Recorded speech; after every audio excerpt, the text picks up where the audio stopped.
welcome to my channel. I am Zodiac Bandit, and like normal, we have some spoilers for Campaign 3 of Critical Role up to episode 109. So if you aren't caught up, I recommend clicking off, getting caught up, and then coming back to watch the video. Over the last handful of episodes, the Bell's Hells have met up with 3 different gods in order to seek answers and help in the coming fight for Exandria against the Ruby Vanguard, the people of Ruidus, the Weavemind, and Predathos. They met with the Wildmother, the Archheart, and the Matron of Ravens, all of them having different perspectives on the upcoming events and what the party should do in those coming events. The first god they spoke to, or at least that Aurum spoke to alone, was the Wildmother, and she gave the stock standard answer of, be the good guys, fight for the gods, stop Predathos from being released, and you'll be able to save the world and keep the balance in check. She also showed him what the gods went through initially, or at least a rough summary of what the gods had to go through initially when Predathos first arrived, and the sacrifice they had to make and the people they had to sacrifice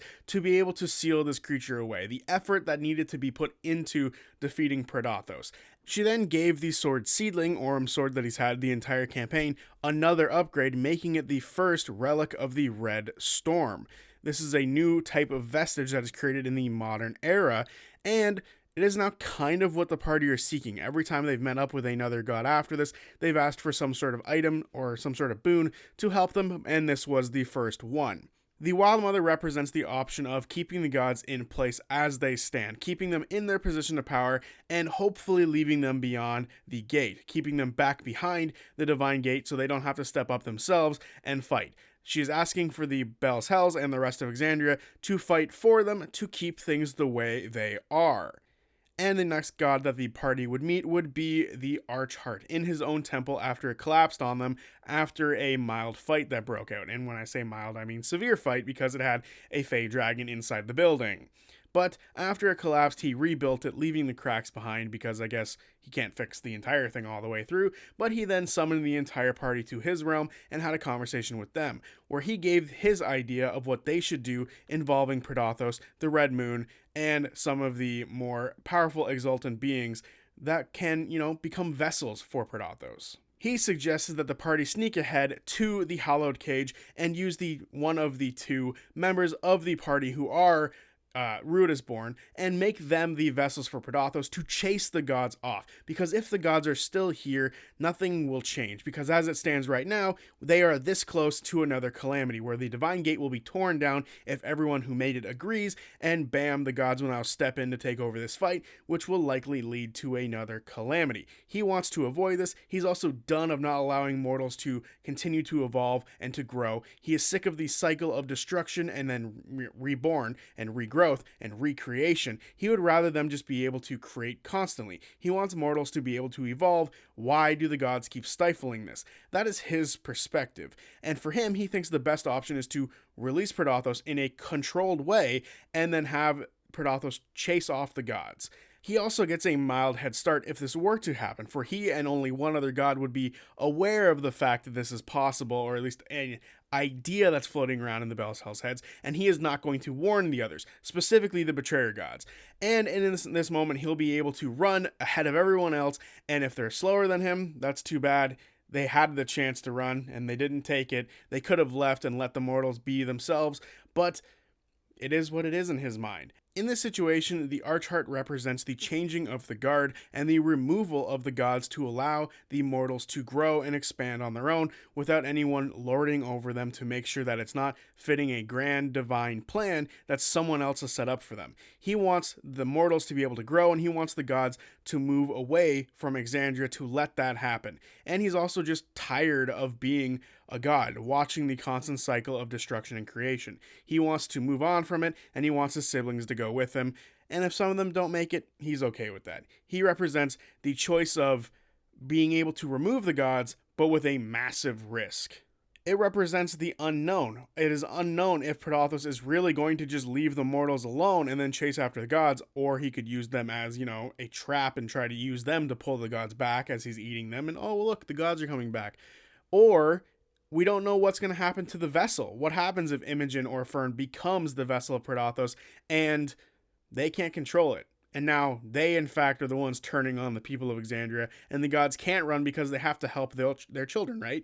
So this risk also comes with a massive unknown. We don't know what's going to happen. Will they be able to fix Imogen or Fern? Will Predathos truly turn and run, or will he try to use the people of Exandria as bait for the gods? That is the risk that comes with the side of the Archheart.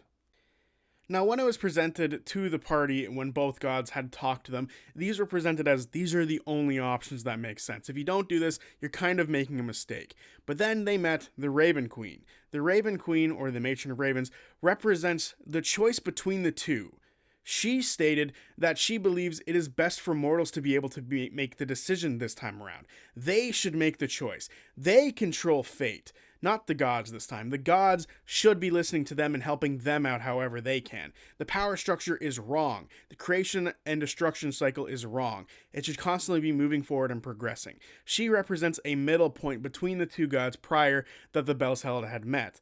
The Matron of Ravens believes that it is possible for the Belshells to take control of Predathos' power and turn it on the gods to push them away from Exandria. And she also believes that it's possible for them to fix whichever one of the two Ruidusborn becomes the vessel of Predathos. But at the same time, she thinks it's possible to stop Predathos and to somehow restructure the power structure that is held between the gods and the mortals. The Matron believes that anything is possible in this moment because the golden haze that represents the future of Exandria that she cannot currently see. She thinks anything is possible in this moment, and she just wants to give the people of Exandria their choice this time. It's no longer up to the gods. That is why her and the Archheart are holding off on tearing down the Divine Gate. She wants the people, the mortals of Exandria, to make their choice.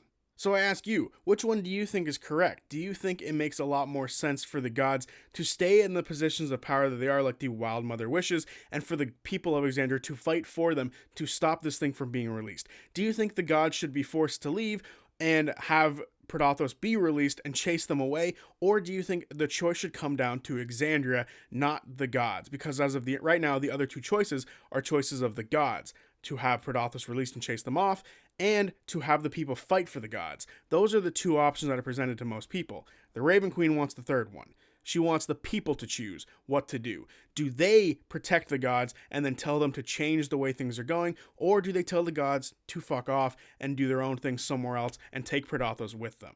And with all this, I think it's important to sort of point out where the Belshells currently stand with all this.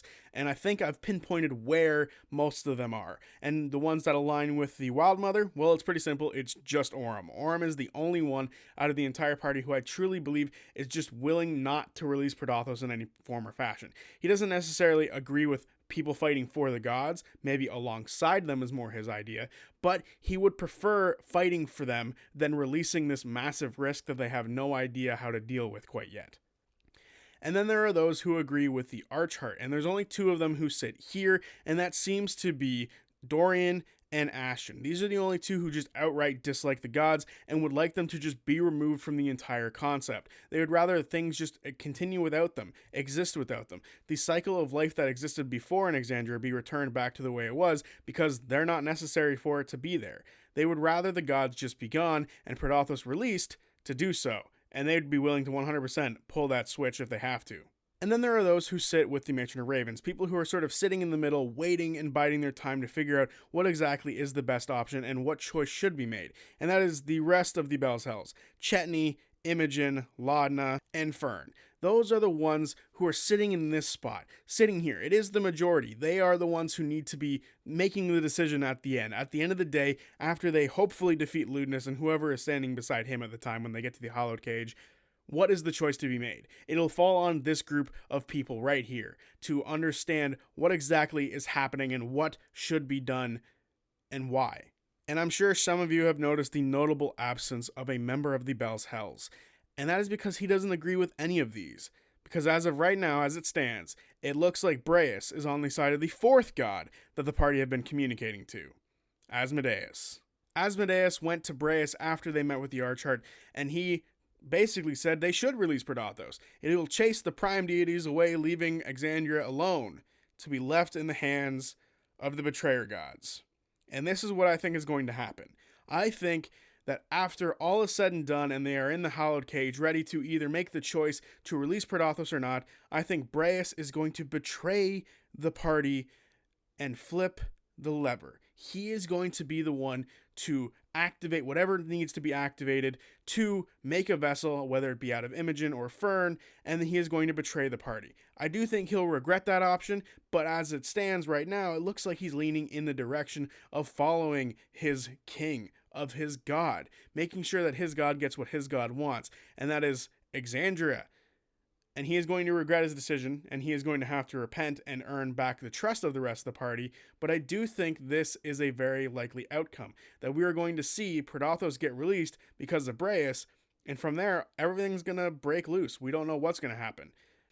So let me know what you think. What do you think is the best option here? And realistically, there is only 3 because, a handful of people are sitting in between 2 options. But the third option, only available to 1 player, is really interesting to me. And I would very much like to see Breus just betray them. And then, of course, regret it in the end. But I do think him having to go through this moment of, I'm going to do what my master wants me to do, pulling the lever, activating the switch, and then whoever is standing in there to become the vessel, whether it be one of the players, maybe Ludinus himself based on my old or previous theory, or maybe it's even Liliana who becomes the vessel, who knows. But I do think it would be fun for him to pull the switch and then have to sort of earn his way back, and then redemption can start. Or maybe not. Maybe he is just a villain and we can get a new Sam character after that. Or maybe that just spells the end of the campaign. Who knows? But I think it would be a lot more interesting for Breus to truly follow through on this evil character thing. So I'm curious what you guys think. Do you think the Wild Mother's right? Should they just blindly save the gods? Do you think the Archhart's right? Should they just blindly listen to him and release Predathos? Or do you think there's a middle ground to be found, much like the Matron of Ravens presented? Or do you want the evil guy to pull the evil lever? I think that'd be a lot of fun.